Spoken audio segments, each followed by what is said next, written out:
Thank you for tuning in to the best parenting show on the internet, Post Daily Dose. It's the Post. It's the Post. It's the Post. The Post Daily Dose. It's the Post. It's the Post.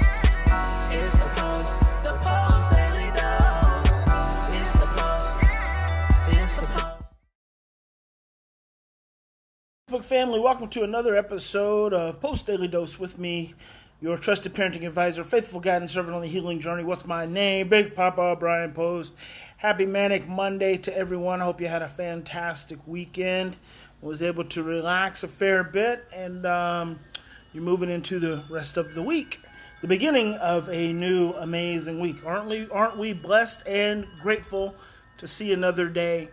So today I'm going to talk about a question from one of our posties who has teenagers that are going into a reunion with their biological father. And Ronnie Sue asked me maybe just what to be on the lookout for when going through such a transition. And I think that, I'll start off by saying that we need to be aware of just that. This is a transition. And it is an emotional transition. So there are several things that are likely to happen, which, as long as you see them, as long as you're looking at them, as long as you understand, it should not be an issue. First of all, with any transition, anytime we encounter a novel event, we perceive that event as a stressor, as a threat, until deemed otherwise. Comes from Bruce Perry. Hey, Georgia Phillips, I love you too. I miss you. Wish I could see your sweet face there in Virginia Beach. Hope you're doing well, Georgia. So anytime we encounter a novel event, we perceive that event as a threat, as a stressor, until deemed otherwise. So this is a major transition. Now, here's the thing with transitions. When we go through transitions because they are stressful, we are also prone to emotional regression. When you combine that with biological adopted children who are about to be in reunification with their biological parent, you are likely to see some regression. Now, this coming without understanding or without me knowing what their history is and what their experience was with the birth father before coming into the home of the adopted family. Now, I don't know how long, I don't know the age they were adopted, how long they've been in the adopted placement or any of that stuff. I'm just telling you foundational level things that, number one, there's going to be some regression. So we're talking about a 17-year-old, a 15-year-old, and a 13-year-old. Jason says, hey, man, I'd love to connect with you whenever you have time. Hey, all right, Jason, I'd love to connect with you too, brother. You can just shoot us a message, info@postinstitute.com, or send me a Facebook Messenger message. So 17, 15, 13. If we go back and we think about the time when the trauma occurred for these children, what age was that? What was the trauma they experienced? Because they have a great likelihood of regressing back to that emotional age. So the things you're going to be looking at after you go through this transition which is emotional, this transition which causes regression, is you're probably going to be looking at an increase in some behaviors. Those behaviors could be shutdown. Those behaviors could be anxiety. Those behaviors could be clinginess. They could be agitation. It could be the child's, any number of the three, sleep more. Maybe there's even some fear and anxiety, some separation anxiety from you as the adoptive parents. What you'll probably see is that behaviors just look outside of the norm. And you have to be sure to connect them to the occasion. And remember, stress causes us to regress, which causes us to act from our emotional age.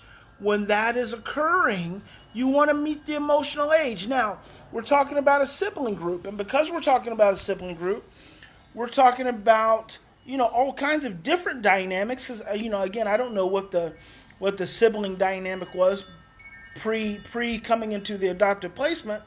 But, I think one of the best things you can do is sit down with all three of the kids in the living room and just say, guys, let's talk about what's going on here. Let's talk about how we're feeling about seeing your biological father. Let's talk about the things you may be happy about. Let's talk about the things you may be nervous about, the things you may be unsure about. Let's just talk about all of it and open up the communication. One of the single best things an adoptive parent can do anytime you are facing a reunification with a biological family member is be supportive. I cannot tell you how important that is. You don't have to be like overly positive, but you don't want to be depressed and negative. You just want to be supportive, because it is your process too as the adoptive parent, but you need to work through that process separate from your children. You need to be the parent and be supportive of them as they go through their process, because a reunion, it can go well or it can go to crap. There's so many instances where there are biological family reunions that do not work out very well, and even if they work out well in the initial stages, the long-term sustainability of the relationship, the research odds are against it. So that can bring its own ball of what's a ball of? It's not a ball of worms, can of worms, ball of yarn, its own ball of chaos is really what it is. Because if that biological family member has not really matured and has not really grown through the circumstances that led up to the placement to begin with, then your children may yet to have to face another fallout of abandonment. They may again have to face the fallout of a biological parent who wasn't able to step up and do what needed to be done in order to really fulfill the responsibilities of being a parent. So then as the adoptive parent, you're going to have to put those pieces back together. But the way you put those pieces back together is just by processing, by talking about it, by understanding, by listening, not passing judgment, just being there and being supportive. Now, another big piece, and I just mentioned this, is as the adoptive parent, you're bound to have insecurities about the reunion yourself. Talk if you're a marital couple, talk to one another about it. Process. If you're a single parent, find a friend that you can share your concerns and your fears and your worries with. And when it comes to your children, it's okay to say, I'm worried, guys, because I'm worried for you.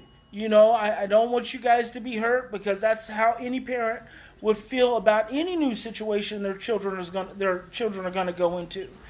So the key is just to open up the communication. In almost all instances, communication is the answer. Clear communication, even though it may be angry, even though it may be sad, even though it may be unsure, opening up the communication is what's going to make all the difference. And the more you open up, even if your kids shut down on you and they don't want to talk about it, that's okay.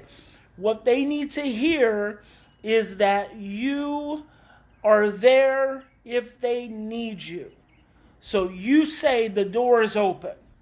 If they don't want to walk through and share, that's okay, because it's their journey. It's their process. But you want to be supportive, and you've got to be equipped and ready to deal with the fallout, because it may be a great thing, and the biological parent or the biological family may have been able to pull themselves together and really get their act together, or it may not, and you've just got to be open. And at the end of the day, it doesn't matter how much of reunification happens, your child is still your child, and you don't stop being their parent. That doesn't change. It won't ever change, because especially with young kids, teenagers, for instance, they're still not 100% emotionally mature. Hey there, Kimberly. She's going through this right now. Hey, Mama Wilma. They're still not emotionally mature. So they may say things and they may act a certain way and they may do things that can feel hurtful for you. You've got to understand that it's them going through their own process. Don't take it personally, because I can almost guarantee you that as long as you have raised them in a home of certainty and security and support, and that they really do feel loved and accepted by you, they're always going to come back to that foundation.